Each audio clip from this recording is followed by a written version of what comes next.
अंतरात्मक गणराज्य बनाने के लिए उसके समस्त नागरिकों को सामाजिक, आर्थिक और राजनीतिक न्याय, विचार, अभिव्यक्ति, विश्वास, धर्म और उपासना की स्वतंत्रता, अप्रतिष्ठता और अवसर की समता समता प्राप्त कराने के लिए, यानी समान अवसर मिलने के लिए, तथा उन सब में व्यक्ति की गरिमा, राष्ट्र की एकता, अखंडता सुनिश्चित करने वाली आपका बद्धता बढ़ाने के लिए। जब भी संविधान में देखते होंगे कोई भी शपथ पत्र लेता है तो इसी तरह के सारे शब्द होता है।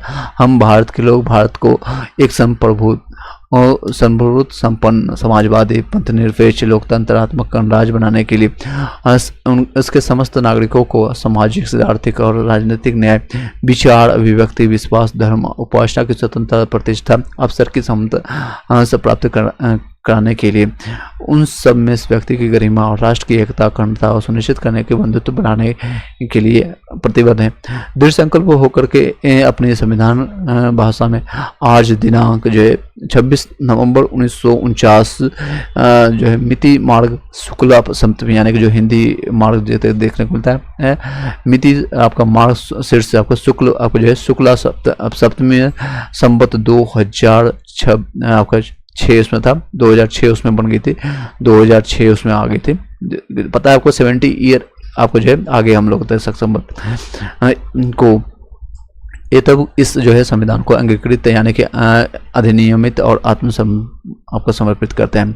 प्रस्तावना किसी भी संविधान के दर्शन को संक्षिप्त अभिव्यक्ति करता है। ये संक्षिप्त में वर्णन किया गया, ये पूरी तरह से नहीं है बट एक संक्षिप्त है, संक्षिप्त लघु रूप जिसको कहते हैं।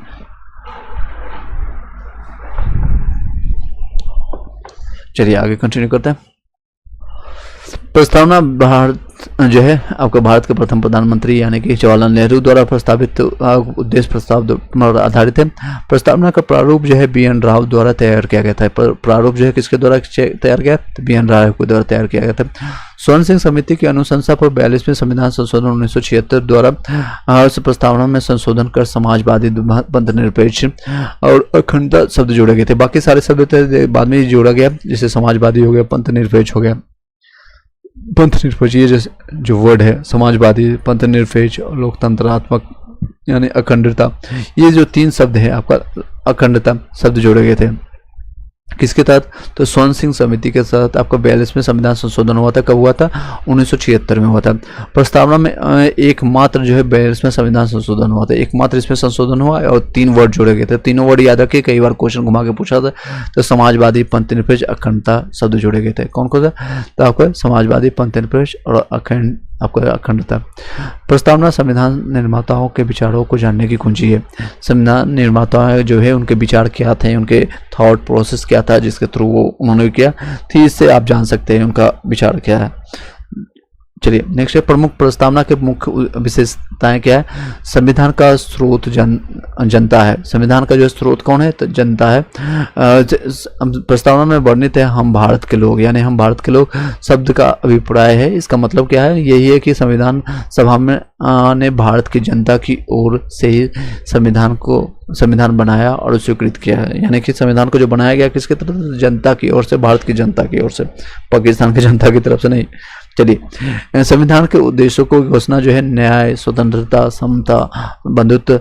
संविधान के उद्देश्य, भारत की प्रकृति, भारत एक संप्रभु संपूर्ण प्रभुत्व संपन्न समाजवादी, पंथनिरपेक्ष, लोकतांत्रिक और गणतांत्रिक व्यवस्था वाला देश है। कैसा है? तो भारत की प्रकृति, भारत एक संपूर्ण प्रभुत्व संपन्न समाजवादी, पंथनिरपेक्ष, लोकतांत्रिक, गणतांत्रिक व्यवस्था वाला देश है। संविधान में के लागू होने की तिथि जो आपका है कब है? तो लागू हुआ था आपका 26 नवंबर 1949 को, जिसको इंग्लिश मीडियम वाले याद रखेगा। 26 नवंबर 1949, 26 नवंबर 1949 संविधान को अंगीकृत यानी और नियमित और आत्मसमर्पित करने का उल्लेख मिला है। प्रस्तावना के तत्व क्या है? एलिमेंट यानी कि प्रेम्बल, एलिमेंट ऑफ प्रेम्बल। समस्त शक्तियों का जो स्रोत जो है जनता के पास है, भारत के लोगों के पास है। राज्य व्यवस्था का स्वरूप जो है आपको प्रभुत्व संपन्न समाजवादी, पंथनिरपेक्ष, लोकतांत्रिक गणराज्य इसको देखने को मिलता है। राज्य व्यवस्था के उद्देश्य है न्याय, स्वतंत्रता, समानता, बंधुत्व, अखंडता देखने को मिलता है। संविधान स्वीकार किया गया था 26 नवंबर 1949 को और लागू किया गया था। स्वीकार करना और लागू करना दोनों अलग अलग डेट है। तो ये भी 26 है, ये भी 26 सेम है, बट यहाँ पर मंथ अलग हो गया, यहाँ नवंबर आ गया की जगह आपका जनवरी आ गया और ईस्वी भी बदल गया, 49 की जगह 50 रहे। तो याद रखिएगा लागू हुआ था 26 जनवरी 1950 को और आपका स्वीकार किया गया था आपका 26 नवंबर 1949 को। प्रस्तावना में संशोधन हुआ था जो कि 368 के तहत। ये आपका कहाँ से लिया गया संशोधन? आपका दक्षिण अफ्रीका से लिया गया था। अभी मैंने बताया आपको कहाँ से लिया है, तो संविधान संशोधन आपका दक्षिण अफ्रीका से लिया गया जो कि 368 के तहत के द्वारा केवल एक बार ही इसका संशोधन किया गया। कई बार क्वेश्चन आ चुका है, कितने बार? तो एक बार संशोधन किया गया। 42वां संविधान संशोधन अधिनियम 1976 के द्वारा जो है 3 शब्द जोड़े गए इसमें, समाजवादी, पंथनिरपेक्ष और क्षमता जो है शब्द इसमें जोड़े गए। कौन कौन से शब्द जोड़े गए? तो 3 शब्द जोड़े गए थे। चलिए जितने भी लोग अभी जुड़ते जा रहे हैं एक बार लाइक करके वीडियो शेयर कर दीजिएगा। कोई भी संशय होता है, डाउट होता है तो आप पूछ सकते हैं। प्रस्तावना का महत्व क्या होता है? प्रस्तावना का बहुत अधिक महत्व है। इसे संविधान की आत्मा कहा जाता है। इसका क्या महत्व है? इसको संविधान की आत्मा कहते हैं। प्रस्तावना का क्या होता है? ये आपका प्रस्तावना को ही आपका संविधान की आत्मा के नाम से जानते हैं। प्रस्तावना के महत्वपूर्ण होते हुए भी प्रारंभ में इसे संविधान का भाग नहीं माना गया। इसे संविधान की व्याख्या स्रोत स्वीकार नहीं किया गया था। इतना महत्व होने के बाद भी इसको प्रारंभ में कई बार, जैसे आप में टैलेंट है या फिर आप आईएएस बनने वाले हैं, बीपीएससी क्लियर करने वाले हैं, और स्टार्टिंग में आपके पड़ोसी आपके रिलेटिव आपको कहेंगे यार इससे नहीं हो पाएगा। स्टार्टिंग में उसी तरह से प्रस्तावना के साथ हुआ कि ये इसके भाग नहीं होने माना गया था, बाद में इसको माना गया जब लगा कि हाँ इसमें दम है। उसी तरह जब आप बीपीएससी क्लियर कर लेंगे या बीपीएससी आईएएस बन जाएंगे तब आपको कहेगा हाँ, उसी के जो शब्द चेंज हो जाएंगे कि ना इसमें है दम। मैंने पढ़ाई करता था।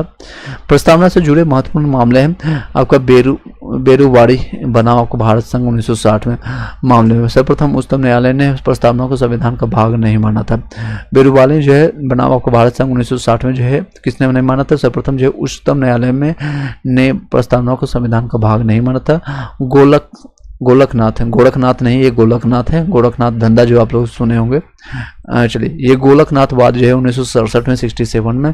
इस मामले में उच्चतम न्यायालय ने कहा कि जहां संविधान की भाषा अस्पष्ट या संदिग्ध हो वहां इसके अर्थ स्पष्ट करने के लिए प्रस्तावना का सहारा लिया जा सकता है। इस मामले में उद्देशिका को संविधान की मूल आत्मा कहा था। इसमें किसको कहता है? तो आपका उद्देशिका को याद रखेगा।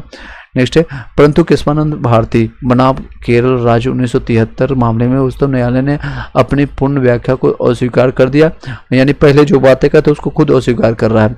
यह व्यवस्था दी की प्रस्तावना संविधान का भाग है। उसके बाद भाग बना दिया गया था। कब? तो केशवानंद भारती के समय में, जो कि 1973 में केरल के राज्य के विपक्ष में हुआ था। नेक्स्ट है LIC ऑफ इंडिया मामले 1995 में पुनः उच्चतम न्यायालय ने व्यवस्था दी की प्रस्तावना संविधान का आंतरिक हिस्सा है, इंटरनल। रघुनाथ राव बनाम भारत संघवाद 1993 में इस मामले में सर्वोच्च न्यायालय ने निर्णय देते हुए कहा उसने क्या कहा? पहला, प्रस्तावना शक्ति का स्रोत नहीं है, विधि के शक्ति का स्रोत निर्दिष्ट अनुच्छेद ही हो सकता है। प्रस्तावना विधायिका की शक्तियों का प्रतिबंध का अर्थ स्पष्ट करने के लिए प्रस्तावना उपयोगी है। संविधान के संदिग्ध तथा द्विअर्थी उपबंधों का अर्थ स्पष्ट करने के लिए प्रस्तावना उपयोगी है। SR बम्बई आपका बनाम जो यूनियन ऑफ इंडिया वाद 1994 में इस बाद में उच्चतम न्यायालय ने धारणा प्रस्तुत की कि प्रस्तावना संविधान का अभिन्न अंग है। सरकार का लोकतांत्रिक स्वरूप, संघीय संरचना, राष्ट्रीय एकता, अखंडता, समाजवादी स्वरूप, सामाजिक न्याय एवं न्यायिक पूर्वावलोकन भी इसकी मौलिक संरचनाओं में शामिल है। प्रस्तावना से संबंधित महत्वपूर्ण कथन है आपका अर्नेस्ट वार्कर ने प्रस्तावना को जो है संविधान की कुंजी कहा है, यानी कि जो चाबी जिसको कहते हैं, ताला आपके घर का खोलने वाला कौन है? तो अर्नेस्ट वार्कर ने। कई बार क्वेश्चन आ चुका है संविधान की कुंजी जो है, संविधान की कुंजी किसको कहते हैं? तो प्रस्तावना को कहते हैं। किसने ये शब्द कहा है? तो अर्नेस्ट वार्कर ने कहा है। तो 3 क्वेश्चन बनेंगे, घुमा करके आप पूछा जा सकता है। अर्नेस्ट वार्कर ने क्या कहा था प्रस्तावना के बारे में? तो संविधान की कुंजी कहा था। प्रस्तावना को संविधान की कुंजी किसने कहा था? तो अर्नेस्ट वार्कर ने कहा था। फिर से बता देते हैं, अर्नेस्ट वार्कर को प्रस्तावना का संविधान की कुंजी कहते हैं। याद हो गया होगा। पंडित आप लोग कमेंट बॉक्स में लिख दीजिएगा, साथ ही साथ लिखते चले जाइएगा ताकि आपको याद हो जाए इसी समय। नेक्स्ट, पंडित ठाकुर दास वाड़गम ने उद्देशिका को संविधान की आत्मा कहता है। किसने कहा था? ठाकुर दास ने। पंडित ठाकुर दास भार्गव ने कहा था उद्देशिका को आपका जो है संविधान की आत्मा का उद्देशिका और प्रस्तावना दोनों अलग अलग है। चलिए नेक्स्ट है, उन्होंने कहा कि प्रस्तावना संविधान का बहुमूल्य रत्न है और यह मापदंड जिससे संविधान के मूल्यों को निर्धारित किया जा सकता है। पालकीवाला के अनुसार उद्देशिका संविधान का परिचय पत्र है। पालकीवाला के अनुसार जो है संविधान का परिचय पत्र जिसको कहते हैं इंट्रोडक्शन लेटर कर सकते हैं। के एम मुंशी के अनुसार जो होता है प्रस्तावना हमारे संप्रभुत्व लोकतांत्रिक गणराज्य का हॉरोस्कोप है। हॉरोस्कोप यानी जिसको कहते हैं भविष्यवाणी जिसको देखने वाले। के एम मुंशी के अनुसार जो होता है, मुंशी जी बताते हैं प्रस्तावना जो है हमारे संप्रभुत्व लोकतांत्रिक गणराज्य का हॉरोस्कोप है। राजनीतिक ये जन्मपत्री कहा गया जिसको कहते हैं। अब एक एक चीज आते हैं। नेक्स्ट टॉपिक आपका आ जाएगा संघ एवं राज्यों का पुनर्गठन। यहाँ तक किसी को डाउट है, कोई क्वेश्चन है तब बता सकते हैं, कोई संशय है। चलिए आगे कंटिन्यू करते हैं। नेक्स्ट टॉपिक आपका छठा टॉपिक है, छठा चैप्टर भाग 1। आपका भाग संघ और उसके जो है राज्यों का पुनर्गठन। संघ और राज्य का आपका राज्य क्षेत्र जिसको अनुच्छेद 1 में वर्णन है। संघ का नाम और राज्य क्षेत्र ये घोषणा करता है कि भारत और इंडिया राज्यों का संघ है, यानी जो है राज्य से 8 राज्य और 8 यूनियन टेरिटरी सभी का मिला करके इंडिया बनता है। अनुच्छेद 2 में है राज्यों का प्रवेश स्थान जिसको कहते हैं। अनुच्छेद आपका 2 को या 1 कह सकते हैं निरस्त किया गया था। अनुच्छेद 3 में आपका नए राज्यों का निर्माण है। वर्तमान राज्यों के क्षेत्रों सीमाओं नामों में परिवर्तन करना, या जिसे आप मोदी जी या फिर योगी जी ने देखा होगा कई नाम चेंज किए अपने, दौलताबाद का या फिर हैदराबाद का, कई बार सॉरी हैदराबाद बोल रहा हूँ मैं। अभी बिहार में देखेंगे तो साहिबगंज का नाम चेंज करके कुछ और रखा गया, अजीमाबाद। इस तरह से आप लोग बताइएगा क्या रखा गया। तो ये सारे अनुच्छेद 3 में वर्णित किया गया। राज्यों का नाम या वर्तमान राज्यों के क्षेत्रों सीमाओं नामों में परिवर्तन जो है किसमें है, तो अनुच्छेद 3 में वर्णित है। पहले से अवस्थित राज्यों में क्षेत्रों सीमाओं नामों में परिवर्तन कर सकती है। अनुच्छेद 4 है पहली अनुसूची और चौथी अनुसूची, यानी पहला और चौथी अनुसूची जो वर्णित किया गया था पिछले क्लास में मैंने बताया था, एक बार दिखा भी देता हूँ आपको। पहले अनुसूची क्या है, तो आपको पहला अनुसूची 1 से 4 तक के राज्य और राज्यों का वर्णन मिलता है, और चौथी में आपको वर्णन मिलता है। इसमें राज्यों और केंद्र शासित प्रदेशों के लिए राज्य सभा की सीटों के आवंटन का वर्णन। प्रारंभ जो सर्वाधिक राज्य सभा की सीटों की संख्या कहाँ पर, तो उत्तर प्रदेश में 31 है, राजस्थान में के पास 10 से जो है निर्वाचित है। चलिए नेक्स्ट, यानी पहले और चौथे में जो है इसमें वर्णन किया गया आपका अनुच्छेद 4 में है पहली और चौथी अनुसूची के संशोधन अनुपूरक आनुवंशिक और आनुवंशिक अपरिमाणिक विषयों का उपबंध करने के लिए अनुच्छेद 2 और 3 इनके अधीन बनाई गई थी। नेक्स्ट है भाषा के आधार पर आपका जो राज्यों के गठन का मांग। भारत में ब्रिटिश काल के दौरान सर्वप्रथम 1912 में भाषा के आधार पर 3 राज्य जिसे आपका बिहार, उड़ीसा और असम का गठन किया गया था। तो सबसे पहले कब किया गया था, 1912 में किया गया था। 1912 में ही बिहार में आपका 22 मार्च 1912 को बंगाल से डिवाइडेड हुआ था। उसको 1936 में उड़ीसा हुआ था, असम का गठन किया गया था। तो आपको भाषा के आधार पर कांग्रेस के नागपुर अधिवेशन जो आपका नागपुर सत्र जिसको कहते हैं 1920 के पश्चात प्रांतीय कांग्रेस समितियों का गठन जो है भाषा के आधार पर किया गया था। स्वतंत्रता के बाद नवीन संविधान लागू होने के पश्चात देश के विविध भागों में भाषा के आधार पर राज्यों के पुनर्गठन की मांग उठाई जाने लगी और कई आंदोलन प्रचलित हुए। स्वतंत्र भारत में गठित आयोग जैसे आपका एस.के. धर आयोग जून 1948 में हुआ था। JVP कमीशन आपका दिसंबर 1948 में हुआ था। फजल अली आयोग 1953 में हुआ था, और राज्य पुनर्गठन आयोग 1956 में हुआ था। राज्य पुनर्गठन इसके धर आयोग का गठन जो है भाषा के आधार पर मांग को आधारहीन बताया था, इसने आधार बदला। लेकिन JVP आयोग दिसंबर 1948 में कांग्रेस में जयपुर अधिवेशन में धर आयोग के निर्णय की जांच के लिए जवाहरलाल नेहरू, वल्लभ पटेल और पटाभी सीतारामैया समिति का गठन किया गया था। अप्रैल 1949 में समिति की रिपोर्ट आई इसमें ने भाषा या आधार पर राज्य की मांग को खारिज कर दिया था। आंध्र प्रदेश का गठन। आंध्र प्रदेश मद्रास में तेलुगु भाषा क्षेत्रों का पृथक कर नवीन राज्य की मांग भाषा के आधार पर उठाने वाले जो थे श्री रामुलु जो कि 56 दिनों का, लगभग 56 इंच का सीना से याद रखेगा, 56 दिनों तक लगातार वो भूख हड़ताल के बाद उनकी मृत्यु हो जाती है। मजबूर होकर के अक्टूबर 1953 में भारत सरकार को भाषा यानी तेलुगु को आधार पर पहला राज्य है आंध्र प्रदेश गठित करना पड़ा। भाषा के आधार पर गठित होने वाला पहला राज्य कौन सा है, तो इसमें क्वेश्चन बनता है, तो आंध्र प्रदेश है। कौन सा इसमें भाषा है, तेलुगु, आंध्र प्रदेश, एपी याद रखिएगा। नेक्स्ट, राज्य पुनर्गठन आयोग जो है आपका फजल अली आयोग बनता है, जो कि गठन आपका दिसंबर 1953 में। फजल अली आयोग जो एवं सदस्य इसके अध्यक्ष बनते हैं, फजल अली इसके अध्यक्ष बनते हैं। इसमें KM पनिकर और हृदय नाथ कुंजूर है, कंजूर से नहीं बोलिएगा, कुंजूर है, कुंजरू रिपोर्ट है यानी कि प्रस्तुत की सितंबर आपका 1955 में। इस आयोग ने अपनी रिपोर्ट 1955 में प्रस्तुत की और इस बात को व्यापक रूप से स्वीकार किया और क्या कि राज्यों के पुनर्गठन भाषा को मुख्य आधार बनाया जाना चाहिए। और इसके बाद जो है 7वां संविधान संशोधन लाया गया था। 7वां संविधान संशोधन लाया गया था।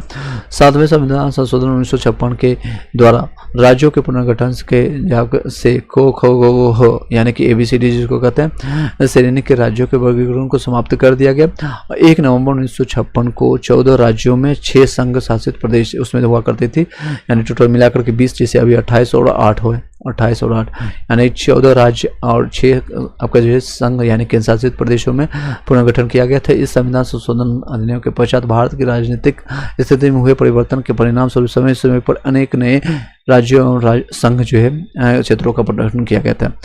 देख सकते हैं कौन कौन से राज्य उसके बाद बना है, टोटल आपका बता देते हैं।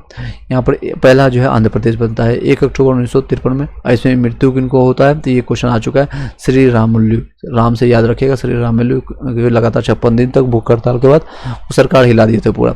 मद्रास राज्य से अलग करके ये बनाया जाता है, चेन्नई जिसको अभी वर्तमान में जानते हैं, मद्रास से अलग करके आंध्र प्रदेश बनाया गया था। केरल आपका बना था राज्य पुनर्गठन अधिनियम 1956 द्वारा जो है आपका ट्राम्बन कोचीन के स्थान पर केरल राज्य बना।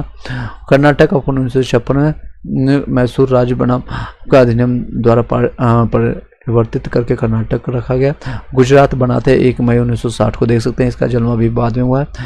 मुंबई पुनर्गठन अधिनियम 1960 द्वारा मुंबई को गुजरात से विभाजित किया था, ये मुंबई से कटा हुआ है, इसलिए देखते हैं वंदे भारत ट्रेन, हालांकि जो सबसे ज़्यादा जनसंख्या आप दिल्ली से लेकर के हावड़ा के बीच में देखने को मिलता है, लेकिन वंदे भारत ट्रेन या जितनी भी चीज़ें नई चीज़ें होंगे गुजरात में देखने को मिलता है, क्योंकि मोदी जी वहीं के हैं। मोदी जी कहाँ के, तो वहीं के हैं, कहीं के नहीं हो मोदी जी। महाराष्ट्र 1 मई 1960 को आपका बनता है, 1 मई लेबर डे के रूप में भी जानते हैं। 1960 में मुंबई आपका पुनर्गठन अधिनियम 1960 द्वारा मुंबई को महाराष्ट्र से विभाजित करते हैं, मुंबई से। नागालैंड 1 दिसंबर 1963 को असम राज्य से नागा हिल्स आपका ईस्ट-सियांग क्षेत्र को निकाल करके नागालैंड राज्य बनाया जाता है, ये असम राज्य से डिवाइडेड होता है। हरियाणा 1 नवंबर 1966 को पंजाब आपका पुनर्गठन अधिनियम 1966 द्वारा पंजाब का एक भाग काट करके हरियाणा, जो कि हिंदी भाषी जितने भी थे जो पंजाबी नहीं बोलते थे उसको हरियाणा बनाया गया था। 17वां ये राज्य बना था, 17वां। तमिलनाडु 25 जनवरी 1971 को बनता है। मद्रास आपका राज्य नाम परिवर्तन आपका हो गया था, अधिनियम 1968 द्वारा मद्रास का नाम परिवर्तित होकर के तमिलनाडु हो गया। मद्रास ये अभी वर्तमान में तमिलनाडु है। हिमाचल प्रदेश 25 जनवरी 1971 को ही बनता है, देख सकते हैं कई एक साथ में बनता है। ये इसे हिमाचल प्रदेश अधिनियम 1970 द्वारा राज्य का दर्जा दिया गया था, 18वां राज्य बना था हिमाचल प्रदेश। चलिए मणिपुर और त्रिपुरा ये 21 जनवरी 1971 को बनता है। पूर्वोत्तर क्षेत्र पुनर्गठन अधिनियम 1971 द्वारा संघ राज्य क्षेत्र की स्थिति में अन्य राज्य बनता है। मेघालय आपका 21 जनवरी 1972 को, पहले मेघालय असम के अंदर एक उपराज्य था। पूर्वोत्तर क्षेत्र अधिनियम द्वारा इसे पूर्वी राज्य 21वां राज्य का दर्जा दिया गया था। नेक्स्ट है सिक्किम आपका बनता है 26 अप्रैल 1975 को। पहले ये 72 में ट्रायल के बेसिस पर आता है, 3 साल देखते हैं, 2 से 3 साल कि यहाँ रह सकते हैं, ये इंडिया का पार्ट नहीं था। तो ये आपका जिसे 7 सिस्टर में एक ब्रदर का काम भी करते हैं, तो इससे याद रख सकते हैं। 35वें संविधान संशोधन द्वारा ये संयुक्त राज्य का दर्जा, 36वें संशोधन 1975 द्वारा 22वें राज्य का दर्जा दिया गया। मिजोरम आपका 20 फरवरी 1987 को मिजोरम राज्य अधिनियम 1986 द्वारा मिजोरम जो है 23वें राज्य का दर्जा दिया गया था।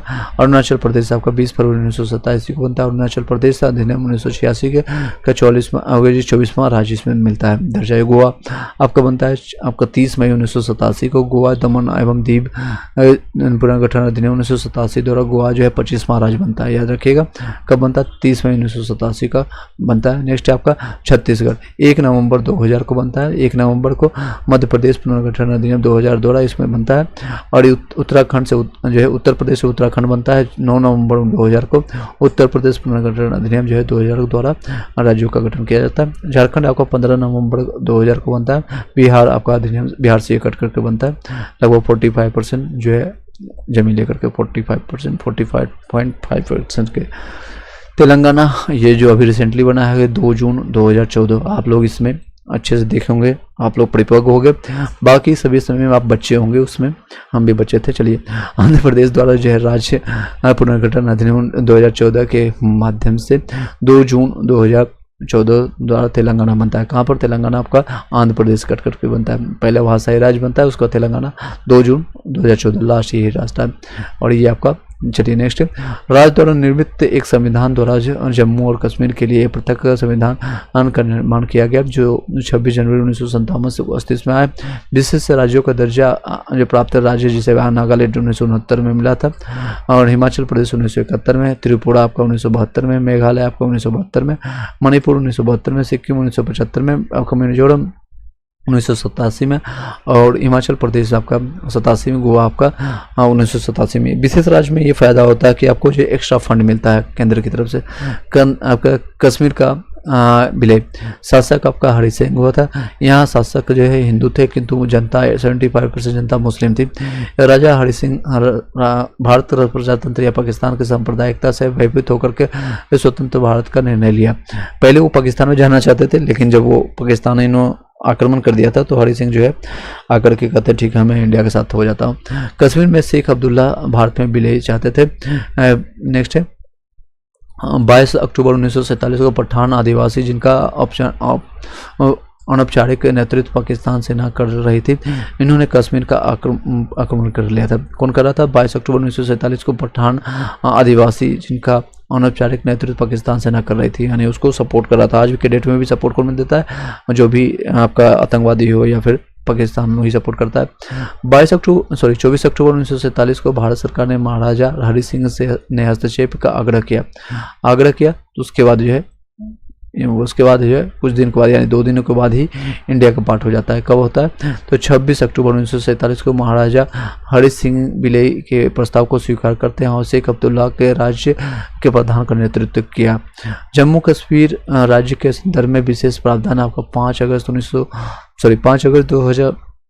2019 को जम्मू कश्मीर राज्य पुनर्गठन अधिनियम 2019 के अनुसार अनुच्छेद 370 के धारा को समाप्त कर 31 अक्टूबर और 2019 को जम्मू कश्मीर लद्दाख को 2 भागों में बांट करके केंद्र शासित प्रदेश बनाया गया था। जूनागढ़ का विलय। जूनागढ़ सौराष्ट्र के तट पर एक छोटी सी रियासत थी। सौराष्ट्र यानी कि जो अभी महाराष्ट्र में के वर्तमान में, इसके नवाब जो थे महाबत खान थे। कौन था? नवाब महाबत खान ने 15 अगस्त 1947 को पाकिस्तान में विलय की घोषणा कर दी।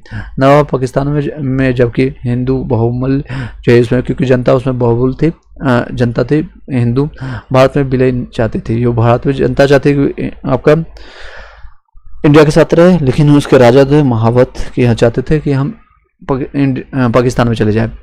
भारत सरकार ने जनवरी 1948 में जनमत संग्रह यानी वोटिंग किया गया था। जनमत संग्रह के द्वारा जूनागढ़ का भारत में विलय कर लिया गया था। हैदराबाद का विलय। निजाम आपका उस्मान अली खान, यहाँ 84% आबादी हिंदू थी।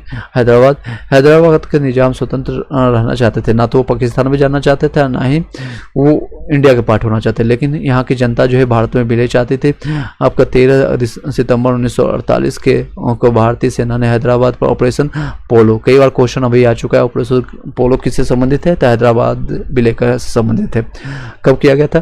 तो दिसंबर आपका देख सकते हैं 1948 में किया गया था। 13 सितंबर 1948 को 13 सितंबर 1948 सॉरी चलिए 17 सितंबर 1948 को हैदराबाद रियासत को भारत में विलय कर लिया था। 4 दिन में ही उन्होंने सरेंडर कर दिया। नेक्स्ट गोवा का विलय। गोवा पर आज़ादी 14 वर्षों बाद पुर्तगालियों का आधिपत्य हुआ था। पुर्तगाली का हिस्ट्री मैंने बताया आपको, हिस्ट्री के समय में सबसे पहले पुर्तगाली आता है, सबसे लास्ट में जाता है। 1498 में वास्को डी गामा आता है और जाता है, छोड़ करके देख सकते हैं 61 में, तो सबसे लास्ट में जाता है। पुर्तगाली बहुत ढीठ होता है। 2 दिसंबर 1961 को भारतीय सेना ने गोवा मुक्ति अभियान, भारतीय सेना ने स्टार्ट किया था, वो गोवा मुक्ति अभियान प्रारंभ किया। 19 दिसंबर 1971 को देख सकते हैं, लगभग 17 दिनों में ये चलता है।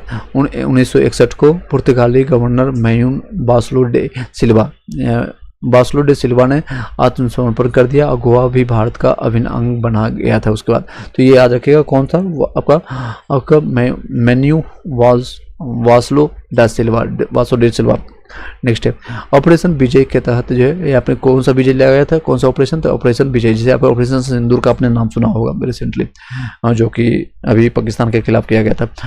19 दिसंबर को गोवा मुक्ति दिवस के रूप में मनाया जाता है। तो 19 दिसंबर को, क्योंकि 19 दिसंबर को ही छूटा था गोवा, मतलब पुर्तगाली से हाथों से ऑपरेशन विजय के तहत आपका छोड़ा गया था। कौन था? सिल्वा, डे सिल्वा के नाम से याद रखिएगा।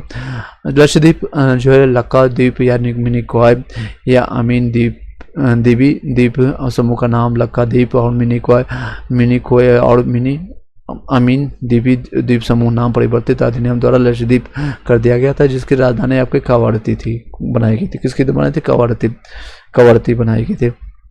दादर एवं नगर हवेली दमन द्वीप केंद्रशासित प्रदेश का विलय 26 जनवरी 2020 को संसद द्वारा दादर एवं नगर हवेली दमन और द्वीप केंद्रशासित प्रदेशों का विलय विधेयक आपका यह 2019 पारित कर दोनों को मिलाकर के एक ही केंद्रशासित प्रदेश बना दिया गया। 26 जनवरी 2020 से प्रभावी हुआ। नेक्स्ट नागरिकता अनुच्छेद आपका 5 से 11 के बीच में नागरिकता के बारे में कहा चर्चा मिलता है, तो अनुच्छेद 5 से 11 के बीच में चर्चा मिलता है। नेक्स्ट है आपका संवैधानिक प्रस्ताव भाग 2 में मिलता है। आपका भाग 2 में जो नागरिकता से संबंधित किस भाग में मिलता है? तो 2 में मिलता है, भाग 2 में। अनुच्छेद किस में? तो 5 से 11 के बीच में मिलता है। अनुच्छेद 5 संविधान के प्रारंभ में नागरिकता और संविधान लागू होने का समय आपका निर्धारित। यहाँ तक किसी को डाउट है तो बताइएगा। 1 मिनट का विराम लेते हैं, आप लोग बताइए यहाँ तक किसी को डाउट है, कि बहुत इंपॉर्टेंट टॉपिक हम चलाने जा रहे हैं अभी, तो आप लोग को पूरा एनर्जी चाहिए। एक बार सभी लोग वीडियो को लाइक करके शेयर कर दीजिए और कमेंट बॉक्स में बताइए कोई डाउट है यहाँ तक का।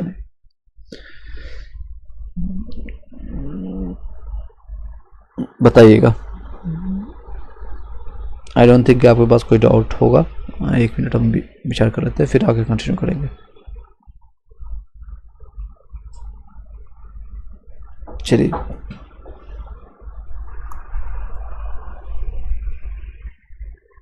चलिए आगे कंटिन्यू करते हैं।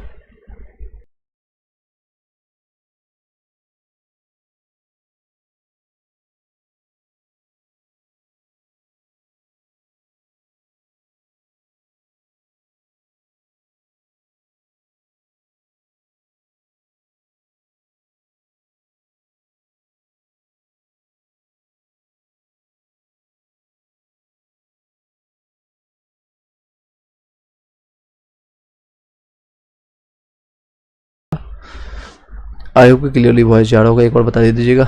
इज वॉइस ओके हो? चलिए अनुच्छेद 5 में संविधान के प्रारंभ पर नागरिकता और संविधान लागू होने के समय नागरिकता का वर्णन मिलता है। अनुच्छेद आपका 6 में पाकिस्तान से भारत को प्रजनन करने वाले कुछ व्यक्तियों की नागरिकता के आधार पर वर्णन मिलता है।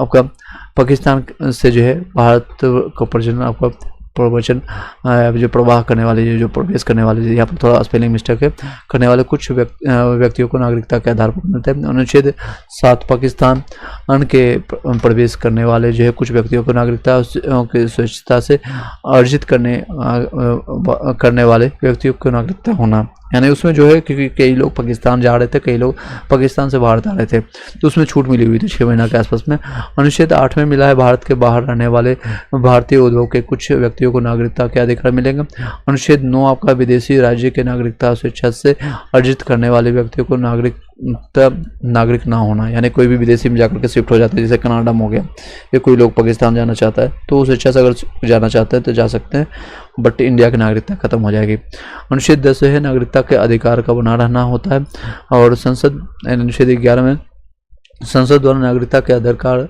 का विधि द्वारा विनिमय किया जाना चाहिए। संविधान के भाग 2 में अनुच्छेद 5 से 11 तक जो है नागरिकता का उल्लेख मिलता है। क्या नागरिकता का उल्लेख किसमें मिलता है? तो भाग 2 में अनुच्छेद 5 से 11 मिलता है। भारत में एकल नागरिकता का प्रावधान है। जैसे आधार कार्ड अगर बन गया, चाहे आप दिल्ली से हो, पटना से हो, या फिर आप लखनऊ से हो, या फिर आप हरियाणा से हो, आधार कार्ड एक जगह ही एक ही बार बनता है। 1 वोट 1 कंट्री, इस तरह से कर सकते हैं। अर्थात भारतीय नागरिकता को एक ही नागरिकता प्राप्त है। भारतीय नागरिकता कौन है? तो भारतीय नागरिकता।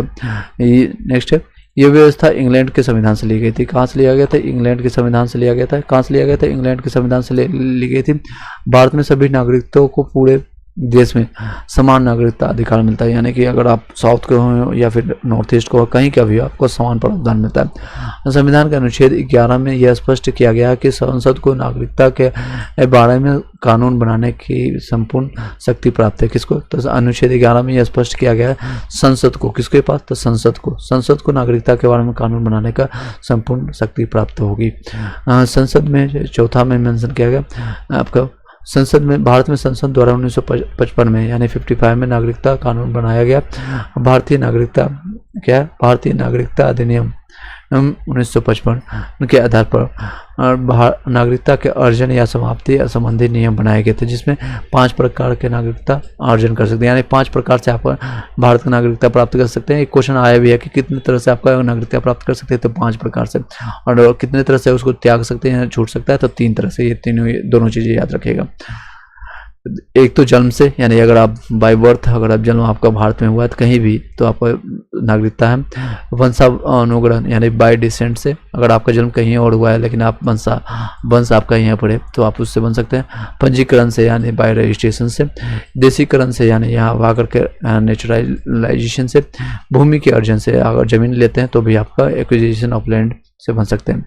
नागरिकता संशोधन अधिनियम 1986 के अनुसार जन्म के व्यक्ति के जन्म के समय उनके माता पिता में से किसी एक का भारतीय नागरिक होना आवश्यक है। इस नागरिकता संशोधन अधिनियम 2003 के लागू होने के उपरांत वो बच्चा जिसके जन्म के समय माता पिता दोनों भारतीय हों अथवा जन्म के समय दोनों में से एक भारतीय नागरिक हो या दूसरा अवैध प्रवासी न भारतीय नागरिक माना जाएगा। नेक्स्ट है, जैसे आपका सानिया मिर्जा के केस में आपने देखा होगा, तो उसके बच्चे कहाँ के भारतीय नागरिक माने जाएंगे कि नहीं माने जाएंगे? माता पिता में से कोई भी अगर भारतीय है तो माना जाएगा, बिल्कुल माना जाएगा। बच्चा कोई और पैदा कर रहा है पाकिस्तानी और कहला रहा है जनसंख्या बढ़ा रहा है इंडिया का, क्या ये सही है? क्या भारत में मुस्लिम लोग नहीं थे? क्या भारत में इस्लामिक लोग नहीं थे? भारत में और लोग नहीं थे? ये आप लोग विचार है, आप लोग बताइए कमेंटों से।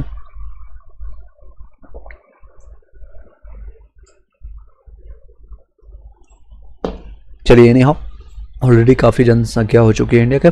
चलिए, अनुच्छेद 8 से 5 से 8 के अंतर्गत प्रत्येक उस व्यक्ति को नागरिकता प्रदान की गई जो 3 से 8, जो आपको मैंने बताया, आपको 3 से 8 के बीच में, ये आपका यहाँ से देख सकते हैं 5 से 8 के बीच में, सॉरी ये 5 से 8 के बीच में मैंने, आप यहाँ से देख सकते हैं 5 से 8 के अंतर्गत प्रत्येक उस व्यक्ति को नागरिकता प्रदान की गई जो संविधान के प्रारंभ के समय निम्नलिखित में से किसी एक श्रेणी के अंतर्गत आता था। नागरिकता अधिनियम 1955 के अधीन नागरिकता। अनुच्छेद 11 के तहत संसद को प्रदत्त शक्ति के अंतर्गत संसद ने 1955 में भारतीय नागरिकता अधिनियम 1955 पारित किया। यह नियम संविधान लागू होने के पश्चात नागरिकता प्राप्त करने और उसके समाप्त होने से संबंधित बातों के लिए उपबंध करता है। नागरिकता कानून 1955 भारतीय नागरिकता से जुड़ा एक विस्तृत कानून है। नागरिकता अधिकार अधिनियम में मुख्यतः 6 प्रकार 6 बार संशोधन किया गया था। कितना? तो एक तो 1986 में, फिर 92 में, 2003 में, 5 में, फिर 2015, 2019 में किया गया था संशोधन। कितने नागरिकता अधिनियम में? तो कितने बार किया गया? तो 6 बार किया गया। 1957 में 57 में किए गए संशोधन का नाम जो है द सिटीजनशिप अमेंडमेंट एक्ट के नाम से जानते हैं, जिसको कहते हैं CAA के नाम से जानते हैं। 1957 में 57 जो कि 27 दिसंबर 1957 को पारित हुआ। 1960 में 9वें संविधान संशोधन द्वारा भारत पाक समझौते से बेरुबारी व खुलना इत्यादि क्षेत्र जो है, कुछ क्षेत्र जैसे बेरुवाड़ी क्षेत्र और जो दे दिया गया था, कुछ क्षेत्र लिया भी गया था, पाकिस्तान को दिए और अनुसूची 1 संशोधन में किया गया था। नागरिकता संशोधन अधिनियम 2015 में किया गया। क्या किया गया था? भारतीय संसद द्वारा नागरिकता संशोधन अधिनियम 2015 पारित करके नागरिकता अधिनियम 1955 में संशोधन किया गया था। इसके अनुसार निम्नलिखित संशोधन व्यवस्था की गई थी।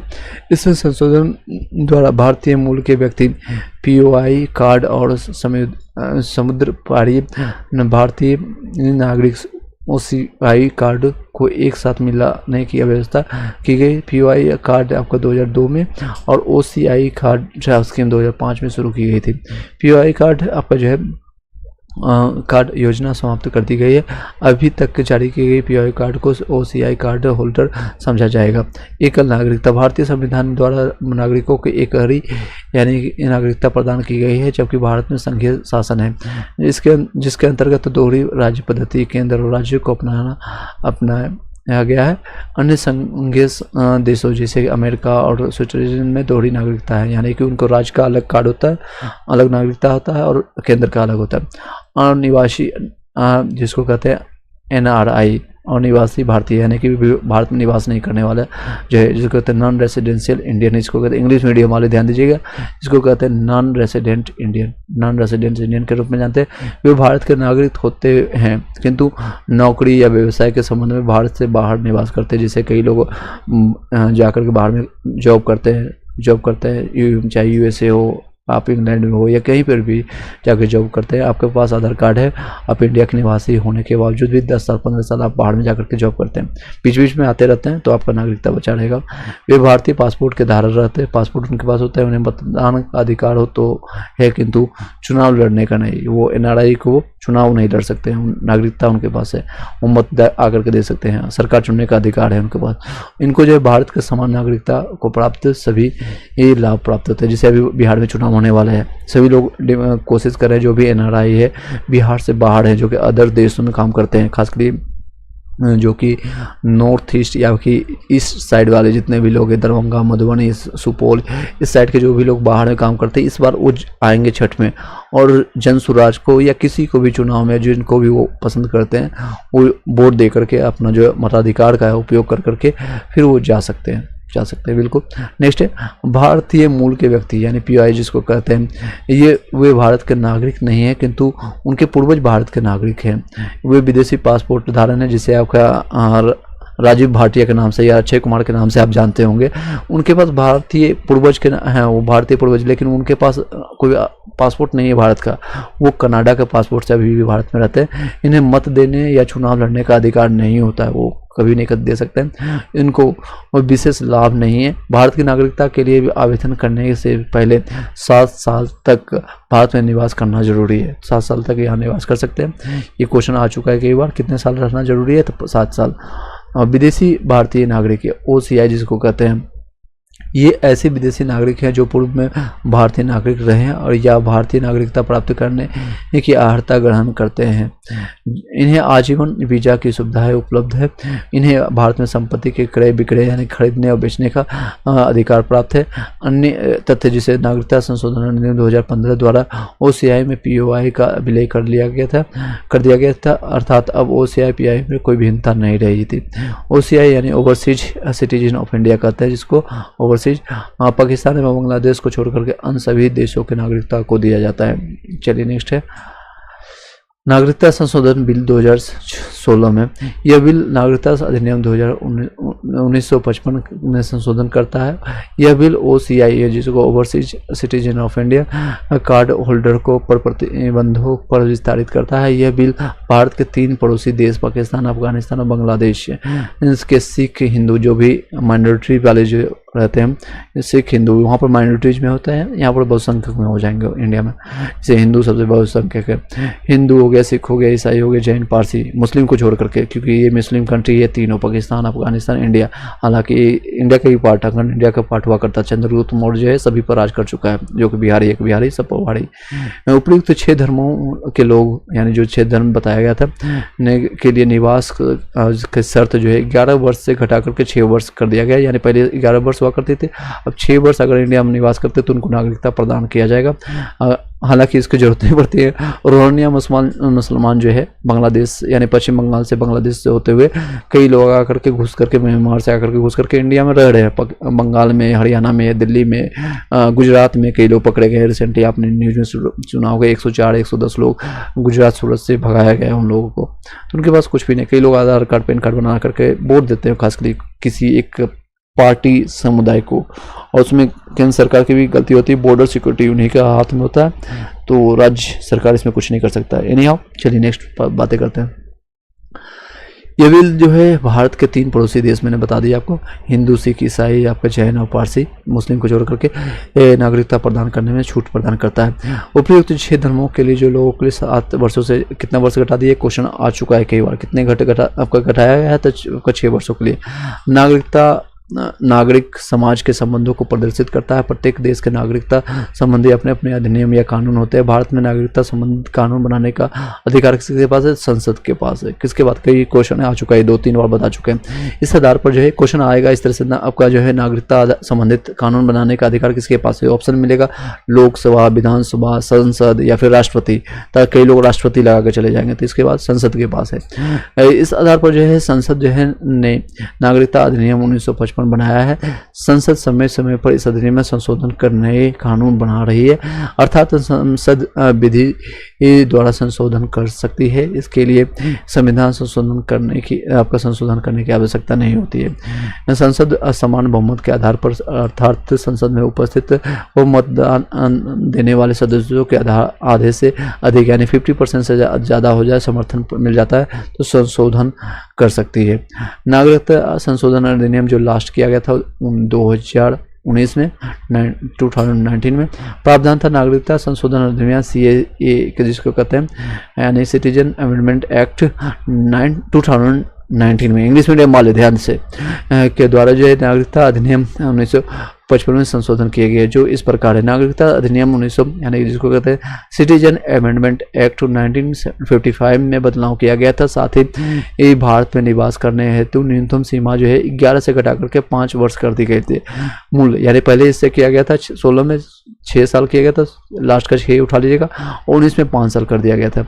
मूल अधिनियम की धारा 2 उपधारा जो है आपका 1 खंड खो में के पश्चात, परंतु अंततः जिसको स्थापित किया गया था। अतः इस संशोधन के अनुसार जो पाकिस्तान, बांग्लादेश, अफगानिस्तान में धर्म के आधार पर प्रताड़ना के शिकार, यानी वहाँ प्रताड़ित हो रहे हैं, शिकार होने वाले 31 दिसंबर 2014 से पूर्व भारत आए हिंदू, बौद्ध, सिख, जैन, पारसी, ईसाई धर्मावलंबी को भारत की नागरिकता प्रदान की जाएगी। मुस्लिमों को इस विधेयक के दायरे से बाहर रखा गया है। इस संशोधन के अनुसार भारत में बिना वैध पासपोर्ट के प्रवेश करने, निर्धारित समय से अधिक रुकने के बावजूद 6 समुदाय के व्यक्तियों को अवैध प्रवासी नहीं माना जाएगा। योग्य व्यक्तियों को आवेदन करने पर पंजीकरण या देशीकरण प्रमाण पत्र प्रदान किया जाएगा। उन्हें भारत में प्रवेश की तिथि से भारत का नागरिक समझा जाएगा। इस प्रकार इस संविधान संशोधन जिसको कहते हैं कॉन्स्टिट्यूशनल अमेंडमेंट एक्ट, यानी कि संविधान संशोधन आपका जो है संशोधन अधिनियम के द्वारा यह निश्चित कर दिया गया कि बिना वैध पासपोर्ट या निर्धारित समय सीमा से अधिक रुकने के बावजूद अफगानिस्तान, बांग्लादेश, पाकिस्तान से 31 दिसंबर 2014 तक भारत आए, यानी इससे पहले जितने भी आए तो 2014 से पहले, क्योंकि लास्ट दिन था 2015 में, जो भी लोग आए उसको नहीं माना जाएगा। भारत आए हिंदू, सिख, बौद्ध, जैन, पारसी, ईसाई इन समुदाय को अवैध प्रवासी नहीं माना जाएगा। संसद द्वारा नागरिकता संशोधन विधेयक जिसको कहते हैं आपका सिटीजन अमेंडमेंट आपका विधेयक बिल जिसको कहते हैं, इंग्लिश मीडियम वाले ध्यान दीजिएगा, इसको कहते हैं नागरिकता संशोधन विधेयक को सिटीजन अमेंडमेंट बिल कहते हैं, को दिसंबर 2019 में पारित किया गया। यह संशोधन विधेयक 9 दिसंबर को लोकसभा में और 11 दिसंबर को राज्यसभा में द्वारा पारित किया गया था, यानी दोनों तरफ से, और 12 दिसंबर 2019 को राष्ट्रपति द्वारा स्वीकृति प्रदान की गई। स्वीकृति मतलब कि साइन कर दिया गया था। केंद्र सरकार द्वारा राजपत्र अधिसूचना जारी 10 जनवरी 2020 से नागरिकता संशोधन अधिनियम 2019 को संपूर्ण देश में लागू कर दिया, परंतु इस नागरिकता संशोधन अधिनियम का व्यापक विरोध भी हो रहा है। इस संशोधन अधिनियम के विरोध में जो भावना सामने आई है उसमें कहा गया कि यह कानून भारत के बहुसंख्यक समुदाय को राजनीतिक रूप से एकीकृत करना चाहती है और मुस्लिम समुदाय को अलग थलग करना चाहती है। सरकार ने केवल एक धर्म विशेष को इस अधिनियम के दायरे में से बाहर रखा है, जो संविधान के अनुच्छेद 14 का उल्लंघन करता है, यानी कि समानता का अधिकार जिसको कहते हैं। इसी समानता के अधिकार के तहत आपका मांगा गया था आपका 70 बीपीएससी में, जिसमें एक का जो मिला था 20% सिलेक्शन हुआ था, 1% में आपका 6% सिलेक्शन हुआ था, 13 दिसंबर वाले और 4 जनवरी वाले। आप लोग ध्यान रख दीजिएगा, समानता का अधिकार का उल्लंघन यहाँ पर भी हुआ था। पूर्वोत्तर क्षेत्रों के संगठन इस बात को लेकर के विरोध कर रहे हैं, यानी पूर्वोत्तर यानी कि जितने भी नॉर्थ ईस्ट आपका जो लोग हैं यानी लोग हैं, इससे पूर्वोत्तर के मूल निवासियों की पहचान को खतरा उत्पन्न होगा और संस्कृति खत्म होने का डर होता है। असम में इसे भारत सरकार या असम नेताओं के बीच 1985 में हुए असम समझौते का उल्लंघन माना जा रहा है। अधिनियम के अनुसार पाकिस्तान, अफगानिस्तान, बांग्लादेश से जो लोग गैर कानूनी तरीके से भारत में घुसे हैं, कई लोग जो है घुस चुके, हो सकता है मुसलमान, उसके क्या पहचान है, बाद में बोले जय जय श्री राम या फिर हनुमान चालीसा पढ़ने लगे या फिर ईसाई धर्म धारण कर ले, कोई भी एक धर्म जो आपको जैन है उनमें जो मुसलमान है उन्हें विदेशी घुसपैठी मान करके उन पर कार्रवाई की जाएगी और मुसलमानों के खिलाफ नहीं, गैर मुसलमानों को बिना किसी सबूत के भारत का नागरिक मान लिया जाएगा। तो ये सारी कमियां हैं। यदि इस अधिनियम को इनर लाइन परमिट यानी कि ILP के बिना यानी इनर लाइन आपका परमिट के बिना लागू किया जाता है तो कॉन्स्टिट्यूशन अमेंडमेंट एक्ट के तहत अंतर्गत जो है लाभार्थी आसानी से भारतीय नागरिकता और देश में कहीं भी बसने की अनुमति प्राप्त कर सकते हैं।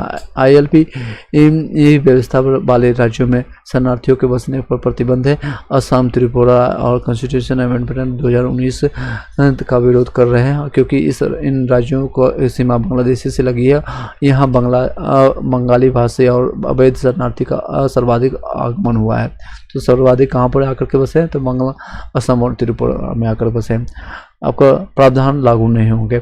नागरिकता संशोधन अधिनियम 2019 कॉन्स्टिट्यूशन अमेंडमेंट एक्ट के प्रावधान संविधान की 6वीं आपका अनुसूची 6 में शामिल राज्यों जैसे असम, मेघालय, त्रिपुरा, मेघालय के साथ साथ बंगाल पूर्वी सीमा विनिमय 1873 के तहत अनुसूचित आपका इनर लाइन परमिट जिसको कहते हैं वाले क्षेत्र जैसे अरुणाचल प्रदेश हो गया, नागालैंड हो गया, मणिपुर, मिजोरम में भी ये लागू नहीं होगा। तो इन सभी जगहों पर लागू नहीं हुआ था।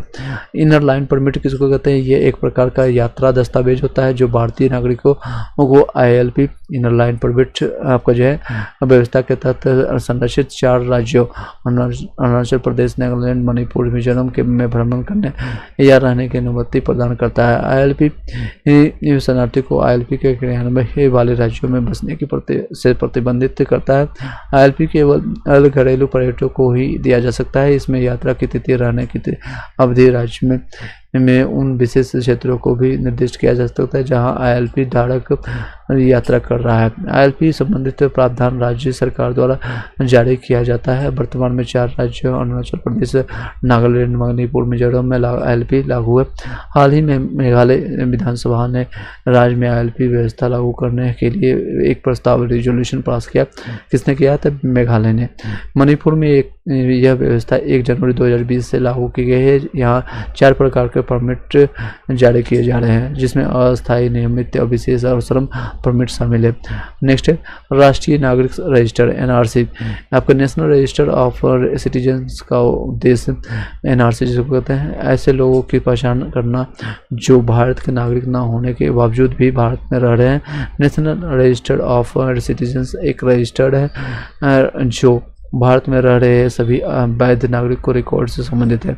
इसकी शुरुआत 2013 में सर्वोच्च न्यायालय की देखरेख में असम से हुई थी। कहाँ, असम में हुई थी। असम के अलावा यह किसी अन्य राज्य में लागू नहीं है। इस प्रकार अवैध रूप से भारत में रह रहे लोगों की पहचान कर उन्हें वापस भेजना तथा यदि संभव हो तो भारत की नागरिकता प्रदान करना है। इसमें रजिस्टर में नाम लिखवाने के लिए केवल राशन कार्ड या आधार कार्ड की ही काफ़ी नहीं होगा, बल्कि भारत में रहने वाले सभी नागरिकों को यह साबित करना होगा कि वो भारत के नागरिक हैं। इस संबंध में उन्हें पर्याप्त सबूत देने होंगे। एक तो राष्ट्रीय जनसंख्या रजिस्टर यानी NPR, इसका मूल उद्देश्य देश के सामान्य निवासियों की डेटाबेस तैयार करना। सामान्य नागरिकों से तात्पर्य ऐसे लोगों से जो पिछले 6 महीने या उससे अधिक समय से किसी स्थान से निवासी हों और 6 माह से अधिक समय तक रहने से इच्छुक। ऐसे लोगों को धर्म, जाति या आर्थिक स्थिति या अन्य जानकारियों एवं घोषणाओं के आधार पर देनी है और इसके लिए प्रमाण पत्र आवश्यक नहीं। नेशनल पॉपुलेशन रजिस्टर NPR सामान्य निवासियों को रजिस्टर है जो नागरिक कानून 1955 और नागरिक कानून 2003 के प्रावधानों के आधार पर तैयार किया जाएगा। आपको 24 दिसंबर 2019 को भारत सरकार द्वारा नागरिकता संशोधन अधिनियम कानून जो है राष्ट्रीय नागरिकता रजिस्टर NRC के देश में चल रहे विरोध के बीच इस राष्ट्रीय जनसंख्या रजिस्टर यानी जो कहते जनसंख्या रजिस्टर NPR अपडेट करने को मंजूरी दे दी है। यह रजिस्टर असम को छोड़कर 1 अप्रैल 2020 से सितंबर 2020 तक संपूर्ण देश में तैयार हो जाएगा। इसे ग्राम पंचायत, तहसील यानी जिसको ब्लॉक कहते हैं, राज्य और राष्ट्रीय स्तर पर तैयार किया जाएगा। सरकार के अनुसार इसका उद्देश्य सरकारी योजनाओं के सही क्रियान्वयन और भविष्य के हिसाब से भी योजना का आकार और सन्नी उन फैसलों के आधार डेटा तैयार करना है। यह धोखाधड़ी रोकने और प्रत्येक परिवार तक सरकारी योजना का लाभ पहुंचाने में सहायक होगा। चलिए नेक्स्ट है मौलिक अधिकार।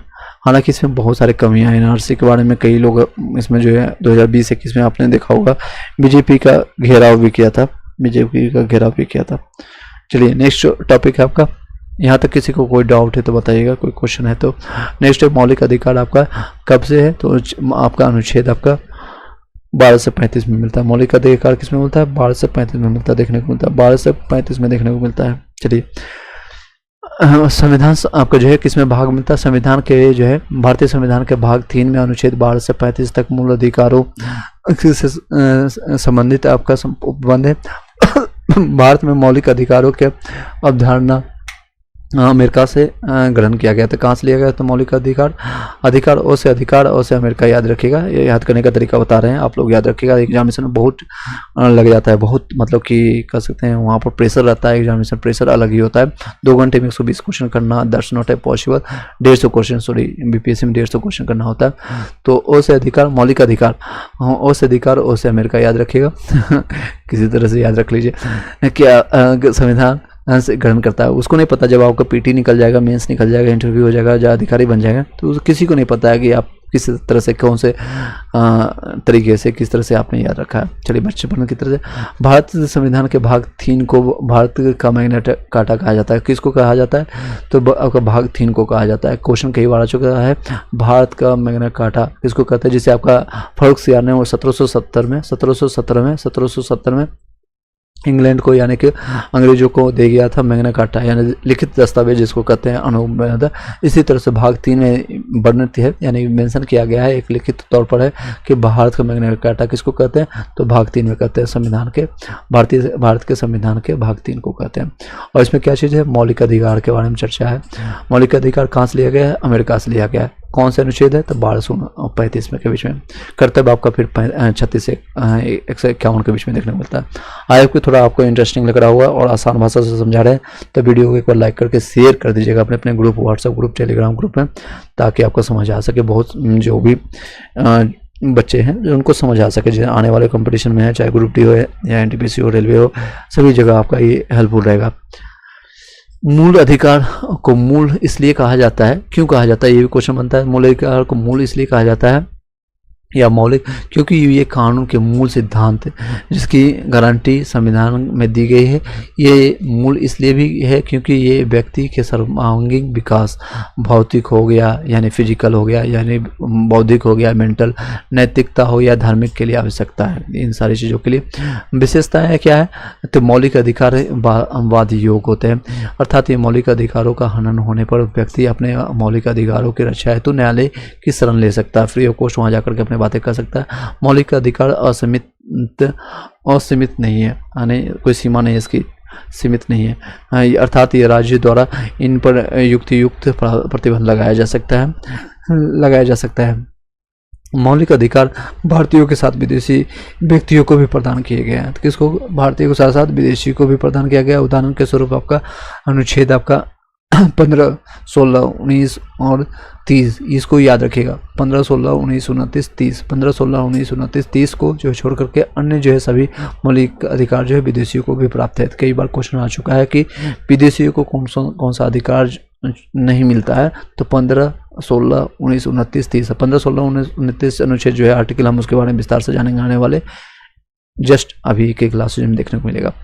मौलिक अधिकार स्थायी नहीं है, अर्थात संसद द्वारा इसमें कटौती की जा सकती है तथा आपातकाल की स्थिति में केवल भारतीयों को अनुच्छेद आपका 20-21 जो कि 20-21 को छोड़ करके अन्य अधिकारों को निलंबित किया जा सकता है, जिसमें दैहिक स्वतंत्रता मिलता है। ये सिर्फ भारतीयों को मिलता है।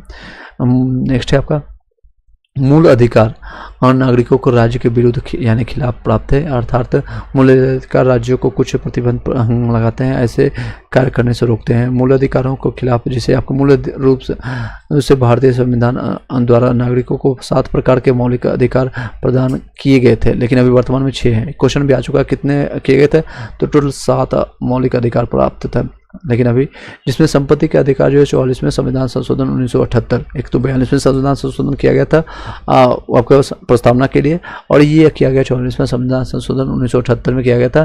तो मूल अधिकारों का अनुच्छेद जो है आपका 31 आपका 19 चो, जिसको कहते हैं चो कहिए या फिर 19F के नाम से जानते हैं, इंग्लिश में याद रखेगा। चो से निकाल करके आपका ये अनुच्छेद 300 को के तहत यानी 300A के तहत याद रखिएगा, 300A की तरह के अंतर्गत एक विधिक आपका जो है यानी विधिक अधिकार बना दिया गया था। अब मौलिक अधिकार कौन कौन सा? एक तो समानता का अधिकार बनाया गया। समानता का अधिकार आपका अनुच्छेद आपको 14 से 18 को देखने को मिलता है। 14 समानता का अधिकार। स्वतंत्रता का अधिकार आपका 19 से 22 में देखने को मिलता है। शोषण के विरुद्ध अधिकार आपका 23-24 में मिलता है। और धार्मिक स्वतंत्रता का अधिकार आपका 25 से 28 अनुच्छेद में मिलता है, 25 से 28 में मिलता है। और संस्कृत एवं शिक्षा का अधिकार आपका 29-30 में मिलता है। और संवैधानिक उपचार का अधिकार आपको मिलता है 32 में मिलता है। तो याद रखिएगा तीनों। समानता का अधिकार आपका 14 से 18 में। स्वतंत्रता का अधिकार 19 से 22 में। शोषण के विरुद्ध अधिकार आपका 23 से 24 में। धार्मिक में 25 से 28। संस्कृति और शिक्षा का आपका 29 और 30 में मिलता है। और संवैधानिक उपचार आपका 32 में मिलता है।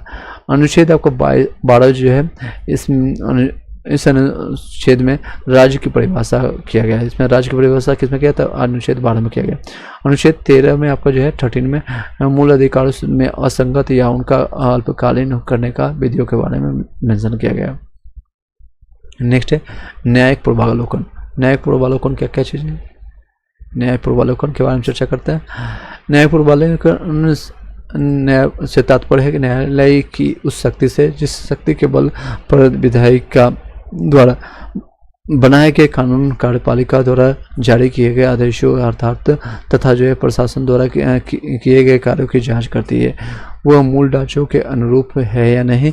मूल ढांचों के प्रतिकूल होने का न्यायालय पर अवैध घोषित करती है। नेक्स्ट है समानता का अधिकार, जो कि आपको 14 से 18 के बीच में है। तो क्या क्या है समानता का अधिकार? आप लोग को याद होगा तो आप लोग कमेंट बॉक्स में बताइएगा क्या क्या चीज़ें देखने को मिलता है। तो समानता का अधिकार आपको 14 से 18 को मिलता है। 14 कानून के समझ समानता है, यानी कानून के समझ अगर कोई खड़ा होता है, चाहे आप मानी हो, बिरला टाटा हो या गरीब हो, तो सभी को समान अधिकार मिलेगा।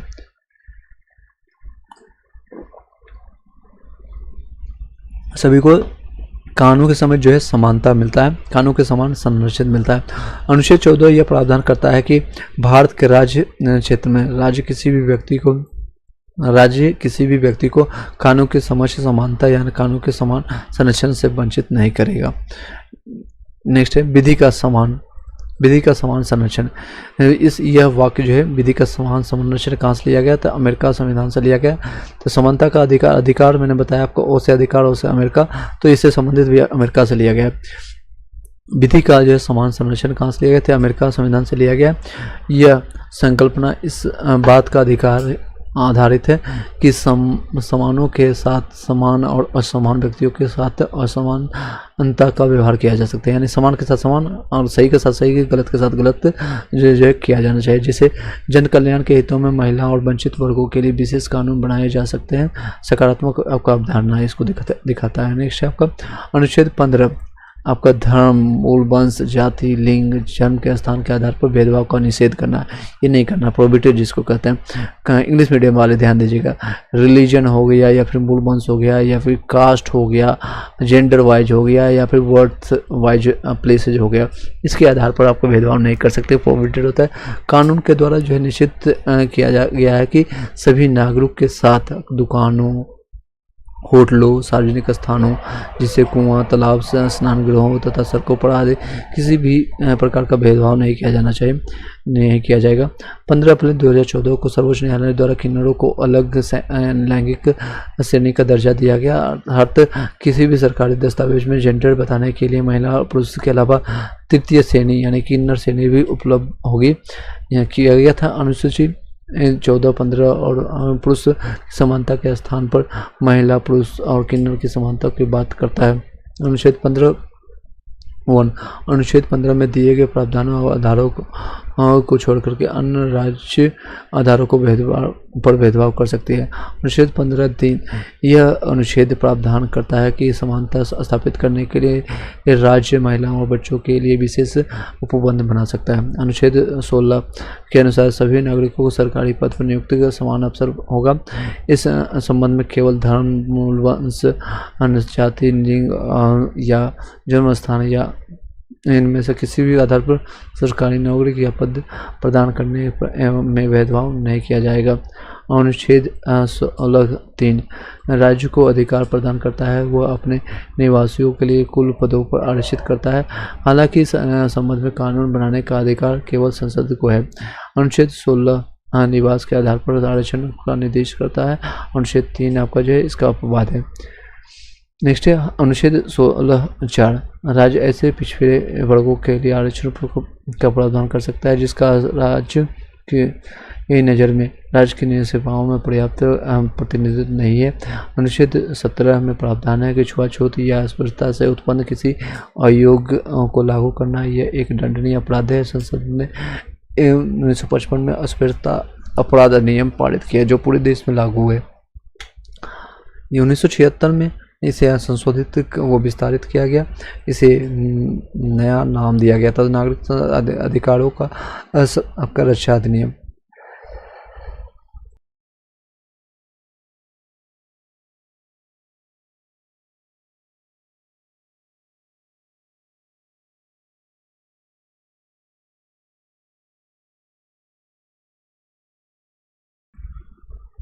चलिए आगे कंटिन्यू करते हैं। नोट अनुच्छेद आपका 17 का उल्लंघन जो है दंडनीय अपराध है।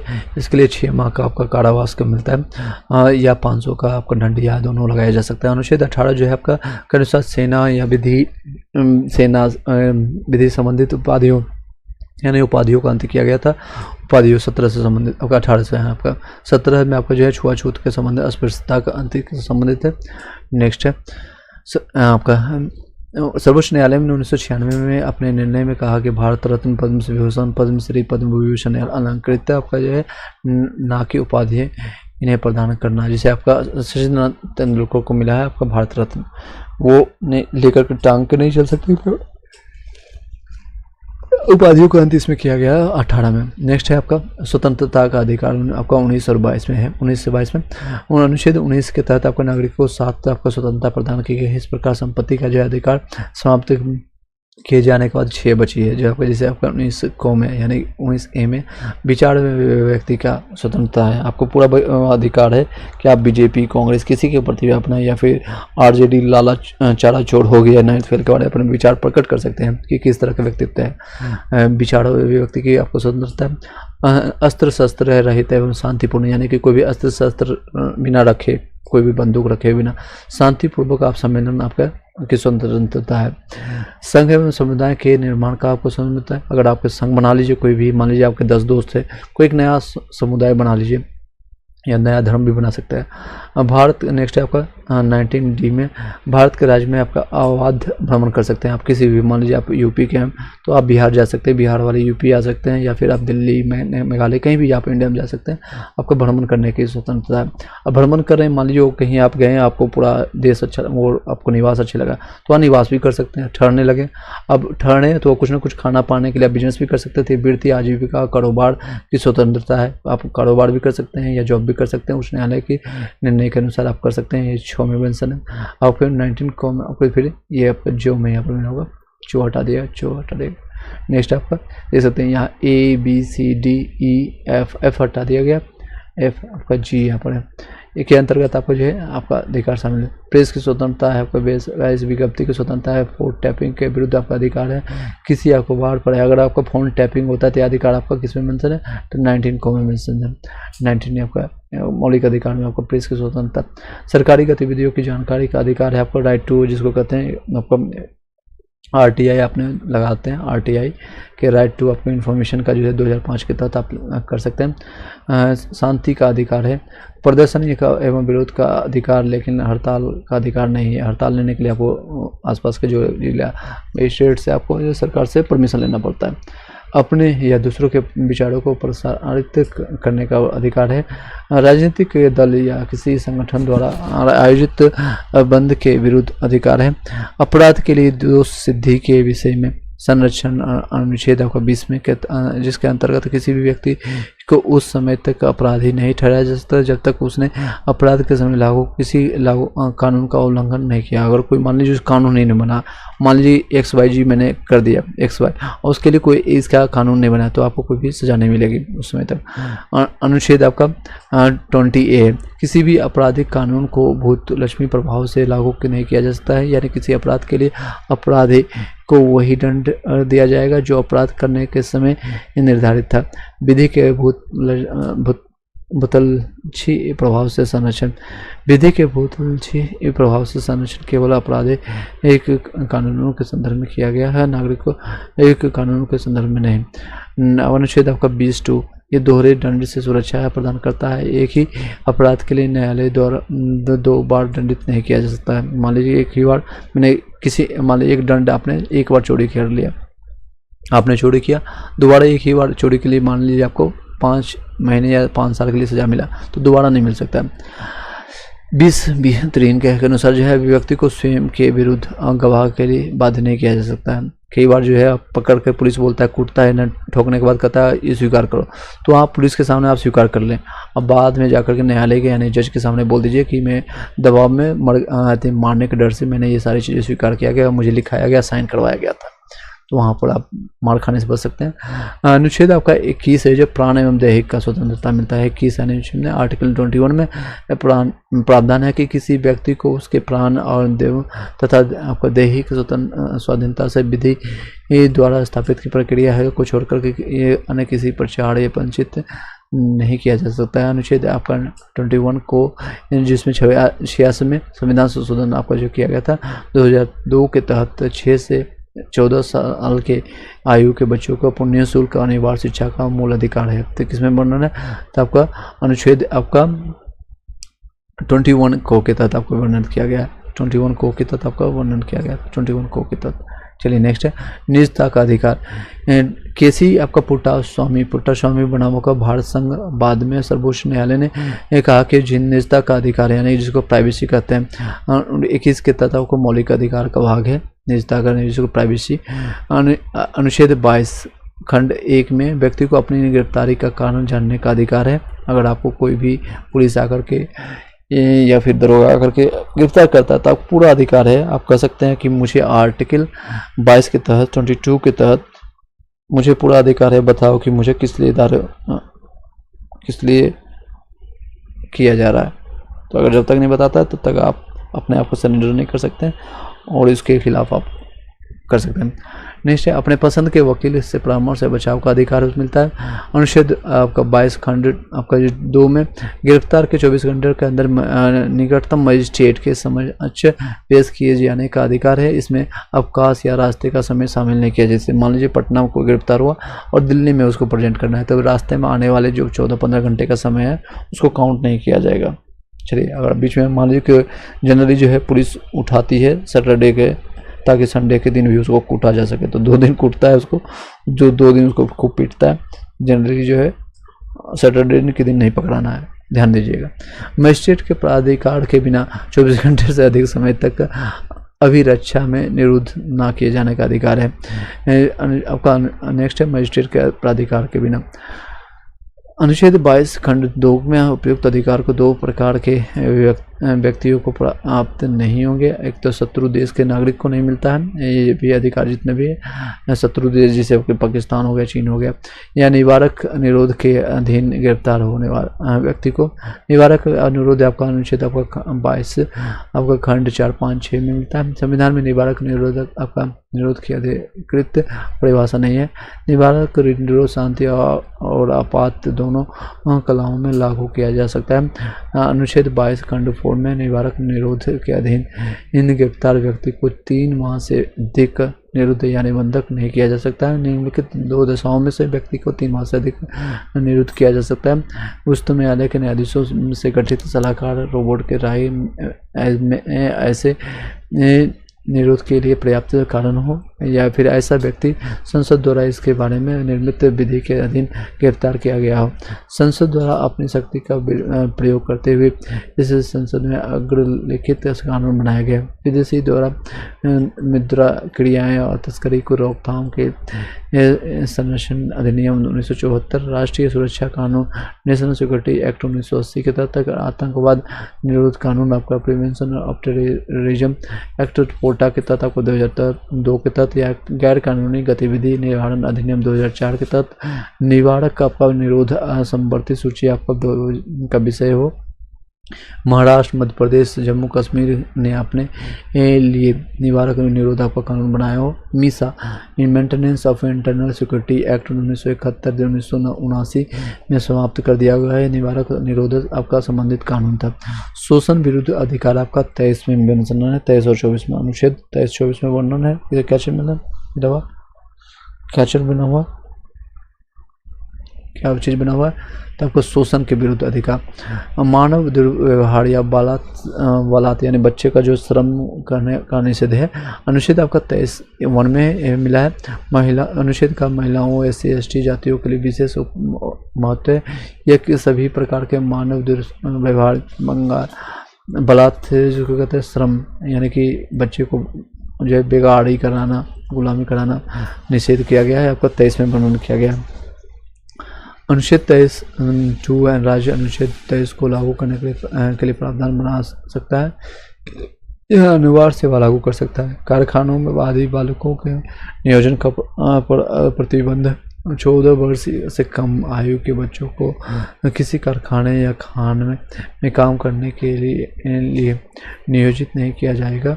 किसी खतरनाक या संकटपूर्ण कार्यों में नहीं लगाया जा सकता है। ये आपका कारखानों में 14 वर्षों से कम बच्चों के लिए। नेक्स्ट है धार्मिक स्वतंत्रता का अधिकार आपका 25 से 28 में।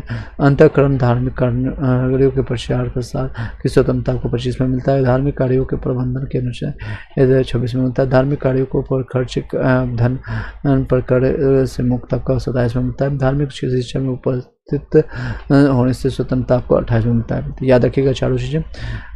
धार्मिक स्वतंत्रता का अधिकार असीमित नहीं है। कुछ सामाजिक बुराइयों को दूर करने के लिए सरकार धार्मिक मामलों में हस्तक्षेप कर सकती है। उदाहरण के लिए सरकार ने बाल विवाह, सती प्रथा, जो कि 1828 में बेनियम बेल्टिक के समय में मैंने आपको आधुनिक भारत में बताया, उसको देख सकते हैं।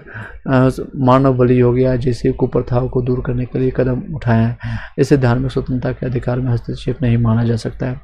नेक्स्ट है संस्कृति एवं शिक्षा संबंधित अधिकार आपका 29 और 30 में वर्णित है। अनुच्छेद आपका 29 अल्पसंख्यकों के हितों का संरक्षण मिलता है। अल्पसंख्यकों के हितों का संरक्षण किसमें मिलता है, तो आपका इसमें मिलता है 29 में अल्पसंख्यकों का। यह भारत के नागरिकों को उनकी बोली, भाषा, लिपि, संस्कृति को सुरक्षित रखने का अधिकार प्रदान करता है। किसी भी नागरिक को उस राज्य के अंतर्गत आने वाले संस्थान या राज्य द्वारा सहायता प्राप्त संस्थानों में धर्म, जाति या राज्य भाषा के आधार पर प्रवेश से नहीं रोका जा सकता है। 29 में धार्मिक भाषा या अल्पसंख्यकों को सुरक्षा प्रदान करता है। सर्वोच्च न्यायालय के अनुसार 29 अल्पसंख्यकों के साथ साथ बहुसंख्यकों पर लागू है। अनुच्छेद 30 आपका शिक्षण संस्थाओं की स्थापना और प्रशासन करने का अल्पसंख्यकों वर्गों का अधिकार है। अनुच्छेद 30 धार्मिक एवं भाषाई अल्पसंख्यकों को निम्नलिखित अधिकार प्रदान करता है। सभी अल्पसंख्यक वर्गों को अपनी कार्य के अनुसार शिक्षण संस्थाओं की स्थापना और या प्रशासन का अधिकार होगा। जिसी की तरह आपको देख सकते हैं अल्पसंख्यक आपको मुस्लिम वर्ग जो है एक कौन सा जो स्कूल चलाते हैं, वो लोग कौन सा स्कूल चलाते हैं, गुरुकुल के तर्ज पर ये लोग चलाते हैं, कौन सा चलाते हैं आप लोग कमेंट बॉक्स में बताइएगा।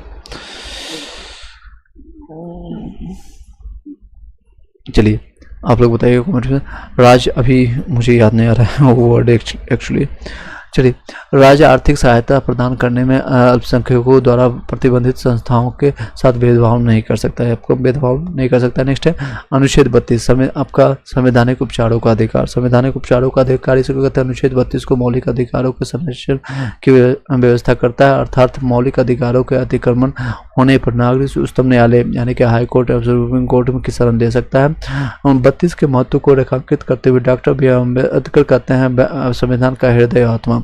अनुच्छेद 32 को ही कहते हैं हृदय और आत्मा। अम्बेडकर किसको कहते हैं, तो किसको कहते हैं, अनुच्छेद 32 को कहते हैं। किसको कहते हैं, अनुच्छेद 32 को कहते हैं। चलिए नेक्स्ट है अनुच्छेद 32 के अंतर्गत नागरिकों के मौलिक अधिकारों की रक्षा के लिए सर्वोच्च न्यायालय और उच्च न्यायालय जो कि आपका अनुच्छेद 226 के निम्नलिखित रीट जारी कर सकते हैं। अनुच्छेद 32 के अंतर्गत नागरिकों के मौलिक अधिकारों की रक्षा के लिए सर्वोच्च न्यायालय उच्चतम न्यायालय 226 निम्नलिखित रीट जारी कर सकते हैं। एक तो बंधी प्रतिकरण हो सकता है, परमादेश हो सकता है, प्रतिषेध हो सकता है, उत्प्रेषण होता है, अधिकार परीक्षा हो सकता है। तो पांचों बता देते हैं कौन कौन सा है। तो बंधी प्रतिकरण आपका प्रतिकरण हो सकता है, परमादेश होता है, प्रतिषेध हो गया, उत्प्रेषण हो गया, अधिकार परीक्षा हो गया। नेक्स्ट है हम भाग 3 मौलिक अधिकारों के अपवाह कौन है, जिसको एक्सेप्शन कहते हैं। अनुच्छेद आपका 33-34 में मान्य थे। 33 जो आपका है इस अनुच्छेद के तहत आपका और लक्षित वर्गों के संबंध में उनके कर्तव्यों के उचित पालन और उनमें अनुशासन सुनिश्चित करने के प्रयोजन से संसद विधि द्वारा यह निर्धारित कर सकेगी कि भाग 3 द्वारा प्रदत्त मूल अधिकार को किस सीमा तक प्रतिबंधित किया जा सकता है। सशस्त्र बल तक आपका अर्धसैनिक बल, आपका पुलिस बल हो गया, खुफिया एजेंसी।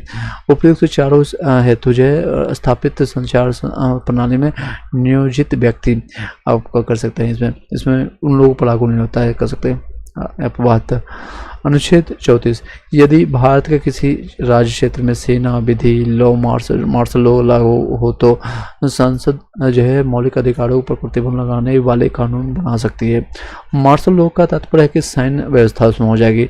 यह तब लागू होता है जब असाधारण स्थिति या जिससे आपका युद्ध हो गया, अशांति हो गया, दंगे हो गया, जिसे मणिपुर में आपने सुना होगा फिर रिसेंटली, कानून का उल्लंघन आदि पैदा हो जाए। तो आपका अनुच्छेद 35 मूल अधिकारों को क्रियान्वित कराने के लिए संसद कानून बना सकती है। इसका उद्देश्य कुछ विशेष मूल अधिकारों को प्रभावी बनाने एवं उनके उल्लंघन की दिशा में दंडित करने के लिए देश के कानूनों को समरूप बनाने हेतु संसद को शक्ति पर संपन्न करता है। यह संसद को विधि निर्माण की शक्ति देता है। यह अनुच्छेद 16, 17 और अनुच्छेद 23, 32, 33 और अनुच्छेद 34 को प्रभावी बनाने के लिए संसद को शक्ति प्रदान करती है। संविधान अनुच्छेद 35A राज्य के अस्थायी निवासी और उनके विशेष अधिकार को परिभाषित करने के लिए जम्मू कश्मीर विधानमंडल को शक्ति प्रदान करता है। अनुच्छेद संविधान का अनुच्छेद आपका 370(1)D के तहत राष्ट्रपति के आदेश पर द्वारा जो 1954 में अनुच्छेद 35A के संविधान की प्रविष्टि में शामिल किया गया था। 5 अगस्त 2024 को केंद्र सरकार द्वारा जम्मू कश्मीर पुनर्गठन विधेयक आपका 2019 से पारित किया गया, जो 31 अक्टूबर 2019 को लागू हुआ। कब आगे किया गया था, अगस्त में लाया था और उसको लागू कर दिया गया था, और आपका 31 अक्टूबर को एकता दिवस के रूप में हम मानते हैं, जो कि सरदार वल्लभ भाई पटेल के जन्म दिवस के अवसर पर। और अनुच्छेद आपका 370 कुछ खंड को समाप्त कर दिया गया था।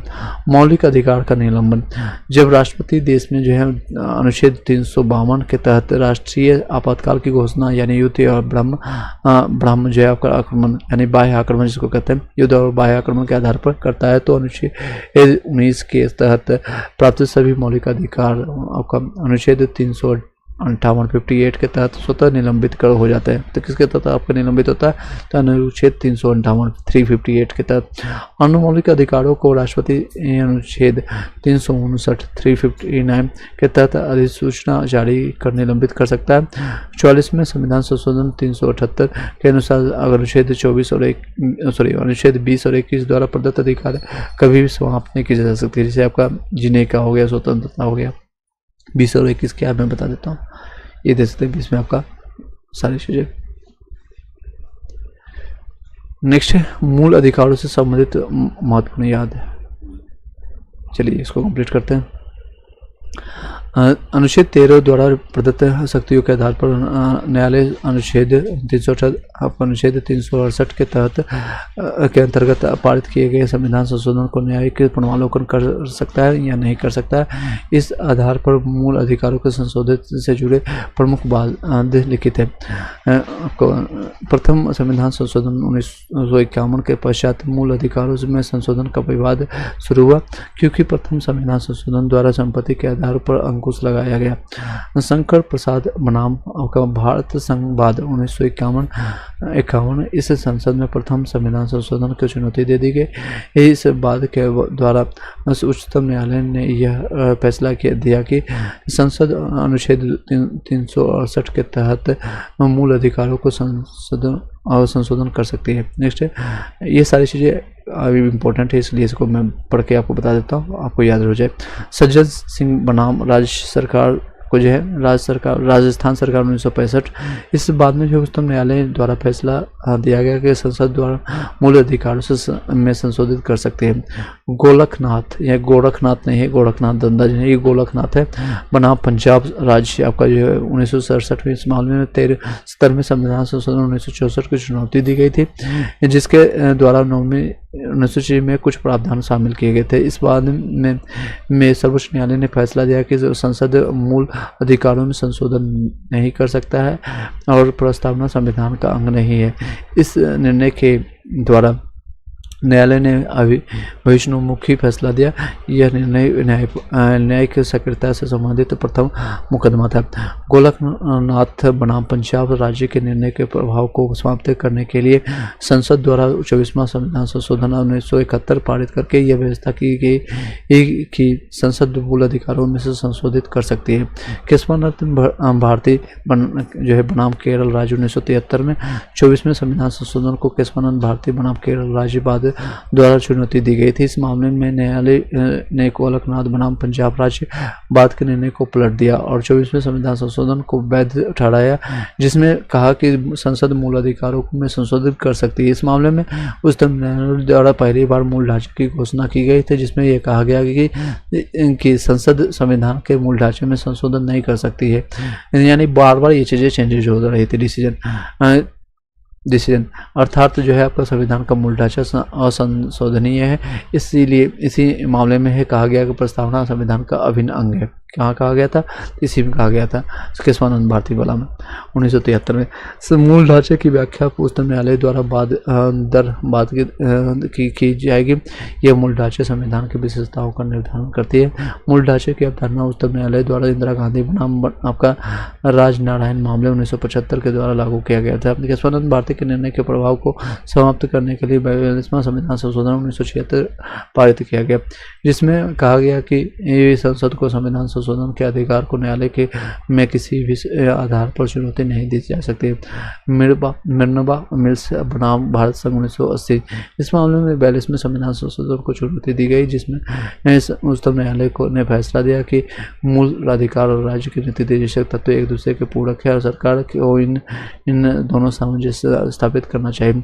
इसमें यह भी कहा गया कि संसद को सीमित संविधान संशोधन की शक्ति यह आधारभूत ढांचा है, संसद इन ढांचाओं में संशोधित नहीं कर सकती है। चलिए आपका ये टॉपिक कंप्लीट होगा। नेक्स्ट टॉपिक आपका 9th रहेगा, राज्य के नीति निर्देशक तत्व DPSP, जो कि आयरलैंड से लिया गया था और ये आपका 3651 है। यहाँ तक किसी को डाउट है, कोई क्वेश्चन है तो बता सकते हैं। फिर आपका 9 फिर 10th और इसी तरह से आपका 11 12 और आपको पूरा पॉलिटी कंप्लीट हो जाएगा। मैंने चीज़ें आपका जो है कंप्लीट मैंने दोबारा करवा दिया है, यहाँ पर देख सकते हैं।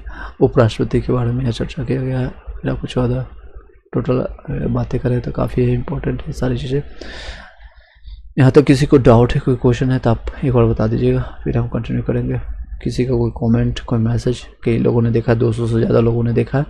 एक बार सभी लोग जो भी अभी कनेक्टेड है वीडियो को लाइक करके शेयर कर दीजिएगा अपने व्हाट्सअप टेलीग्राम ग्रुप में, ताकि मैक्सिमम लोग कनेक्ट हो सके चैनल से। फिर आपको सारी चीज़ें हम प्रोवाइड कर रहे हैं। टेलीग्राम ग्रुप ज्वाइन करने के लिए आप लिंक जो मिला है उसके तहत आप ज्वाइन कर सकते हैं। चलिए एक बार मैं आपको सारी चीज़ दिखा देता हूँ जो इम्पोर्टेंट है, वहाँ से आप जुड़ सकते हैं। उच्चतम न्यायालय के बारे में चर्चा मिलता है, ये कहाँ से क्या तक सारी चीज़ें। चलिए थोड़ा अब विराम लेते हैं, यानी कि थोड़ा टाइम लेते हैं, फिर इसके बाद कंटिन्यू करेंगे। टोटल टॉपिक होगी संख्या देख सकते हैं 20 आपका विधान मंडल आपका सारी चीज़ें। एग्जामिनेशन हॉल में आप कोशिश कीजिएगा एक दिन पहले पढ़ाई छोड़ दीजिए। किताब, पेन, जो भी चीज़ें हैं, वीडियो देखना, लास्ट मोमेंट पे कई लोग को वहाँ मैराथन देखने को मिल रहा होगा, तो वो सब चीज़ें मत देखिए। और आपका मन मस्तिष्क को भटकाने का काम करेगा। जो मूल जो है बुक आपका, जैसे आपका लूसेंट अगर आप पढ़ रहे हैं तो लूसेंट ही देखिए, 3 से 4 5 बार उसी को देखिए। या आप KGS के बुक को देख रहे हैं तो उसी को आप देखिए, बार बार देखिए। जो आपने पढ़ रखा है, नया चीज़